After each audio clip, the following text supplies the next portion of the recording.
of the most unusual cases which Sherlock Holmes was ever called upon to solve began in a small private school for boys in the north of Belgium. The boys' dormitory at 4 in the morning, lighted by a full moon, looked quiet and peaceful. It would have been difficult to imagine that here began a train of events which filled 4 graves before it was stopped.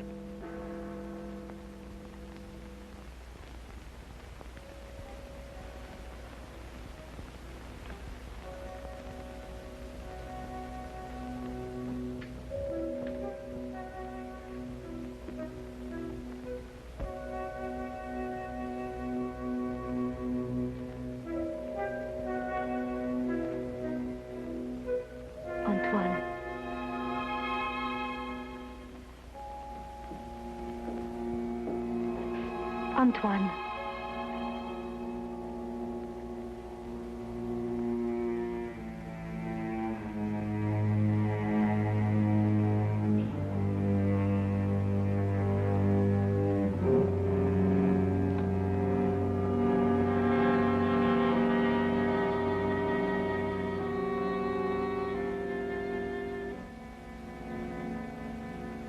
He has gone out. Didn't you try to stop him? I called his name. Either he did not hear or pretended not to. I was afraid to startle him.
This time, it's you.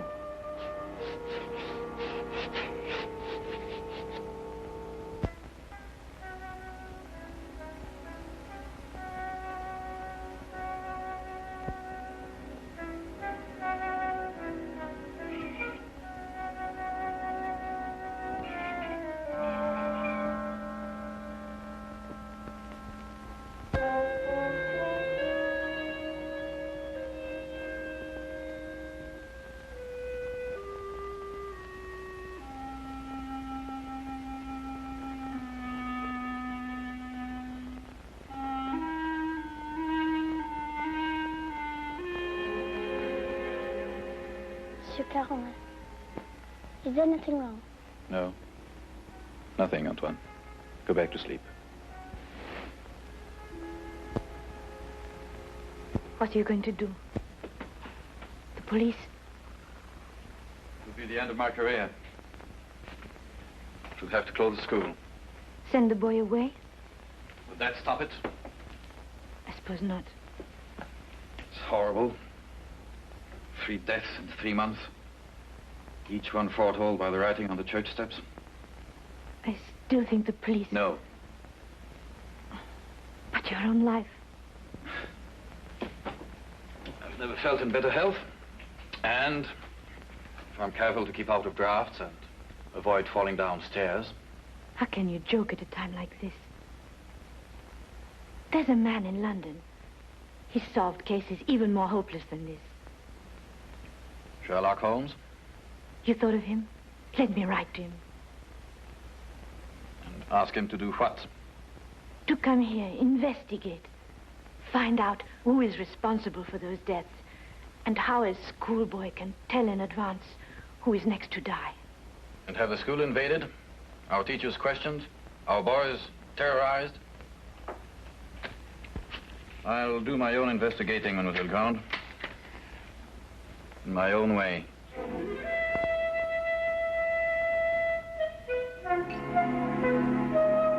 Some weeks later, a letter arrived at Baker Street. Holmes read it over once to himself and then aloud to me. Dear sir, it will be a source of eternal regret to me that I allowed myself to be dissuaded from writing to you sooner, Mr. Holmes. Now Mr. Carolan is dead of natural causes, the doctor says, though I am not sure he isn't mistaken. I pray that you will come to Arno without delay and lend us your assistance in putting an end to these ghastly occurrences.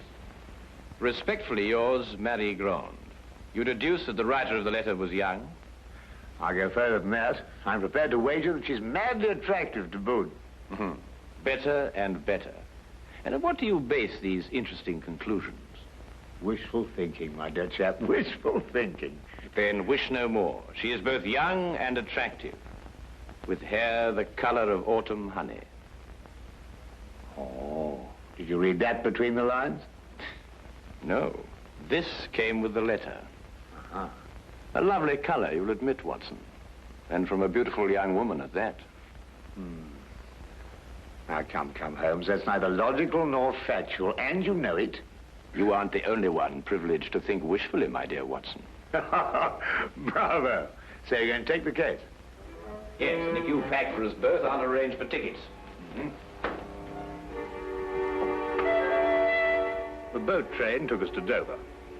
By mid-morning the following day, Holmes and I were sitting in the headmaster's study at the Arno School in the presence of Mademoiselle Marie Grande, who was indeed extremely attractive, with hair the exact shade of autumn honey. Then you're quite sure you've told me everything, Mademoiselle Grande? That is only the matter of the old woman, but I don't think it's important. Well, let me be the judge of that, mademoiselle. Her name is Madame Soulet. She's a harmless, feeble-minded woman who sells charms and love philters for the ignorant. Some have called her a witch. I see.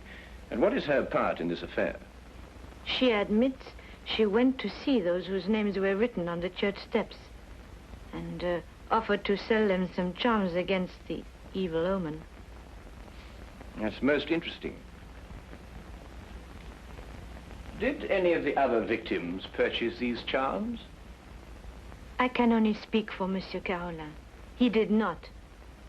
And what about the others? Were they persons of wealth? No. 2 were quite poor. The third one moderately well off.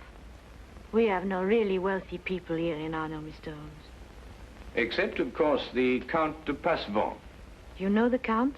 No, indeed. I only happened to pass a carriage on the way boasting his coat of arms. However, I should like to have a word with this Madame Soulet, if that can be arranged. You have only to go to her house. It's on the edge of town, on the North Road.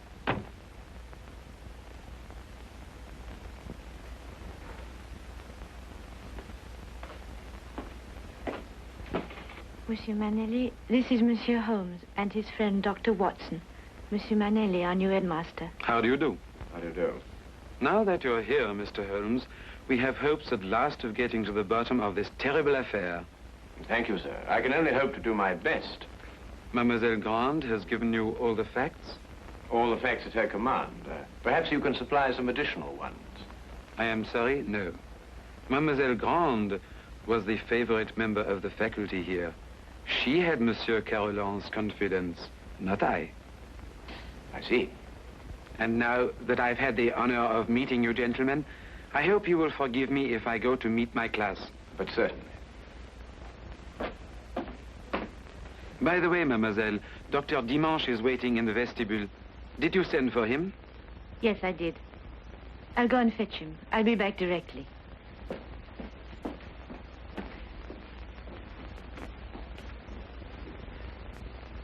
But the boy, Holmes, the boy, you hadn't asked to see the boy.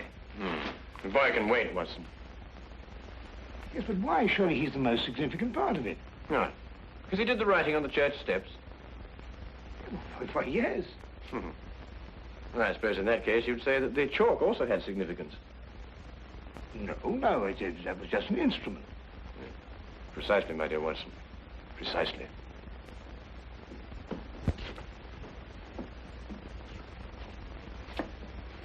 Mr. Holmes, this is Dr. Dimanche. Mr. Holmes and Dr. Watson. Delighted. How do you do, Doctor? Always happy to meet a colleague. Thank you, so am I. I hope I haven't kept you waiting. I came as soon as I got Mademoiselle's message. Won't you sit down? Thank you. Mademoiselle Grant tells me that you're the physician who attended Monsieur Carolan shortly before he died. Yes. My last examination of him gave me no hint of what was coming. I see. And yet you're positive he died of natural causes. There's no doubt about it. I believe 3 other persons died recently in Arno, shortly after their names appeared on the church steps. Did you attend them also? Arno is a small town. I'm fortunate or unfortunate enough to be the only doctor here. Previous to your present fortune, or misfortune, you practiced in Paris, I understand. I see Mademoiselle Grant has briefed you well. I told nothing of your past, Doctor. Then how do you know? Well, you dress with the flair of a Parisian. And if you've been living here any length of time, I should imagine you would have acquired a more homespun costume. I might have ordered these from Paris. On the income of a country physician. What do you think, Dr. Watson? Hardly likely, Holmes. Capital, Mr. Holmes. Your powers of deduction have not been overrated. But you didn't ask me here to discuss my clothes or my income. How can I help you? Dr. Dimanche, of what exactly did Monsieur Carolan die? Heart failure. Were you carried out a post-mortem? There's no need. The signs were obvious. I see. And you saw nothing suspicious, either in the case of Monsieur Carolan or of the other victims? Not one thing, Mr. Holmes. That's interesting. Perhaps you'd care to put forward a theory of your own as to the connection between the prophecies and the deaths. I have no theory. The explanation lies either in the most extraordinary combination of coincidences or in some sort of prevision on the part of the boy, Anton. Do you believe in prevision or telepathy? Years ago, my professor at Salpêtrière did suggest there might be something in it. For myself, I don't know. I neither affirm nor deny. Then I believe you can tell me nothing more for the present, Dr. Dimanche. Don't hesitate to call on me again. No, I must go back to my surgery. I may have a patient waiting. You never can tell. I'll be here early tomorrow afternoon for the monthly examination, mademoiselle.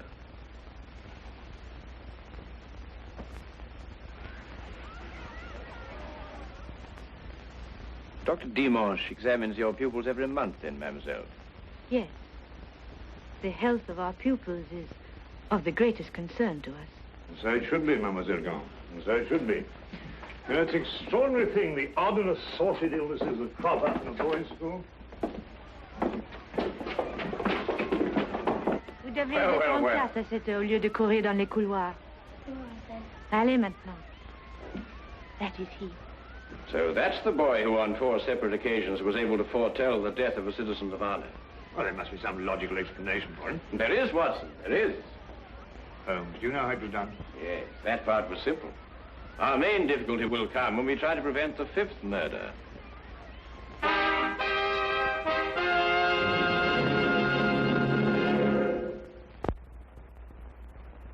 Turn to the case of the deadly prophecy. The church on whose steps the deadly prophecies were written stood less than 100 yards from the school. I had supposed that Holmes, with his usual attention to detail, would want to examine it thoroughly, but once again he surprised me. He did not stop. And I had a fair guess that perhaps he wanted to have a little talk with a certain Madame Soulet. Come in. Madame Soulet? Come in, come in. I was expecting you. I thought you would be. Sit down. Thank you. Do you know why I've come to see you? For health, naturally. Score one to her, Holmes. Let's call it information. Trifling bits of information such as how came the boy by his deadly prophecies? Whose hand was it made them come true? Suppose we start with a bit even more trifling. You offered charms to the victims. But how did you know who they were before they were struck down? There were no announcements made. If the Englishman will cross my palm with English gold, You'll tell me? I will give the Englishman a filter, warranted to make him see so clearly and think so lucidly that all mysteries will be revealed to him. Each is as potent as the belief of the one who buys and uses it.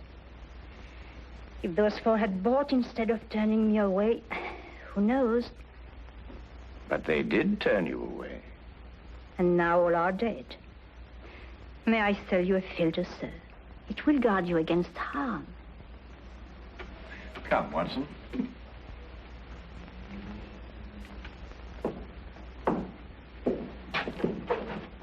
Good day, Madame Soulet. You are a wise man. You say little and listen well. Good day to you, sir.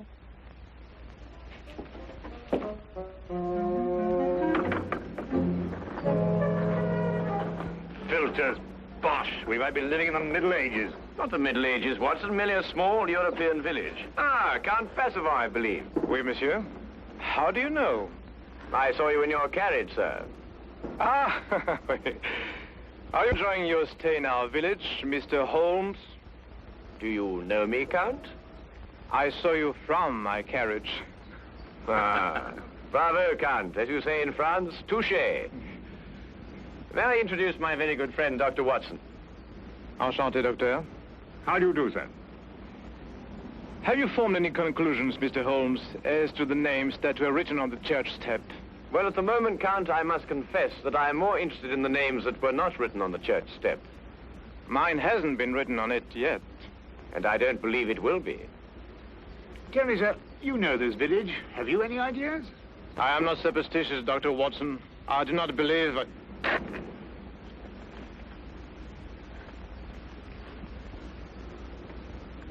You're not superstitious, Count? Madame Soulet's filter, at least, can do no harm. Good day, monsieur. Good day. There were a few points about this case which Holmes thought could best be cleared up in Paris. He had asked me to go alone, as the following night there would be a full moon, and he wanted to stay in Arno to be on hand, just in case.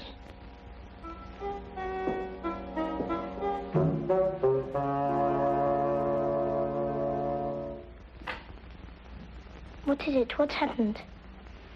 Nothing at all, Antoine. You were walking in your sleep. Now, be a good boy and get back to bed. I can't. There's something I must do. Not tonight. Not tonight, Antoine. Yes, sir.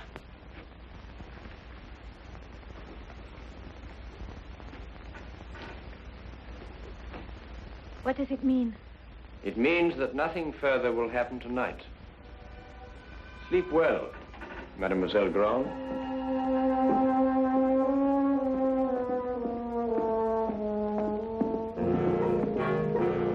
The carriage came to fetch me at the station. Later, I found Holmes at the school. Well, you may go back to your class now, Antoine. Well, Watson, did you have a successful trip? Yes, you were right. Good. Mr. Holmes, was the boy able to tell you anything? No, but his silence was eloquent. Oh, by the way, I should like to have the use of the headmaster's study for a little gathering shortly before midnight.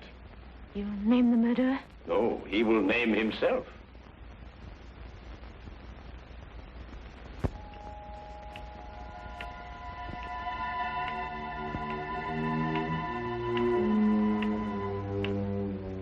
It's almost midnight, Mr. Holmes. Must we wait much longer? Ah, good evening, Count. I think you all know Count Passavant. Count, you met Dr. Watson in front of Madame Soulet's cottage. Would you be so good as to take that chair, Count? I expect you're all wondering why you've been invited here at such a late hour this evening. Well, we are concerned with the murder of Monsieur Carillon and of 3 other citizens of Arno before him. Mr. Holmes are sure they died natural death. I happen to believe that they were murdered. Now, the question is, with what motive? Profit? But these were ordinary people of modest means. The murderer could scarcely hope to enrich himself at the cost of their lives. Now, a thought occurred to me, and I decided to go and see Count Passavant and ask him if his life had been threatened too. It has been. And this is the feature of the case that most intrigues me. Blackmail has often been the prelude to murder, but here, for the first time, murder became the prelude to blackmail. What was demanded of you, Count? 100,000 francs. And if you didn't pay? My name was next to appear on the church steps. So you see, extortion was the motive from the first. And to that end, an atmosphere of terror was built up by means of 4 successive murders. It would take a man of superhuman courage to resist. But, Mr. Holmes, the names were written by one of our pupils. What possible connection could an 8-year-old boy have with such a scheme? Yes, Anton.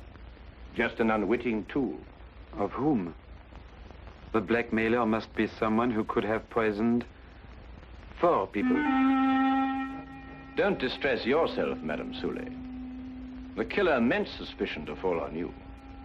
But a person of your simple habits wouldn't play so dangerous a game. No. There is a suspect close at hand, who not only had an expert knowledge of poisons, but to whom the boy has been far more accessible.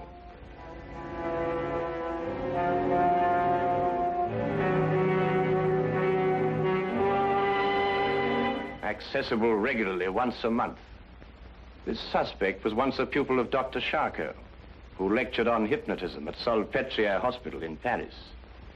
It would have been as easy for him to send Antoine on his monthly errands as to wind up a mechanical toy. Dr. Watson. Yes? Yesterday in Paris, you made certain inquiries into the character and education of this suspect. What did you discover? I discovered that he was a spendthrift and a wastrel who had quit Paris in order to escape his creditors. It's a lie. Calm yourself, Dr. Dimanche. I, too, have dabbled in hypnotism. This morning, Antoine and I had a little talk. I suggested that he come down here at midnight and point out the person who instructed him to write on the church steps. The person he was instructed not to remember when out of the hypnotic trance. It lacks but 1 minute to 12 now.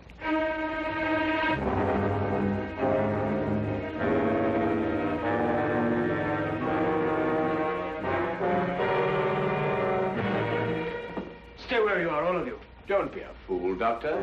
When I visited your office this afternoon to look over your stock of drugs, I took the very ordinary precaution of emptying the cartridges from your gun.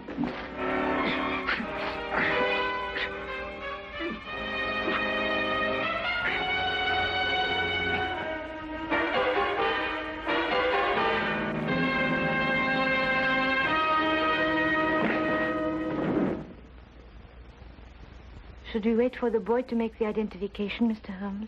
Mademoiselle, Mr. Holmes's deductions are always completely truthful and completely accurate.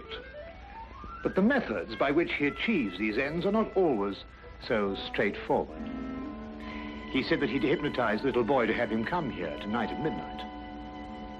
How did you know it was a bluff? You also said that the gun was unloaded. Oh,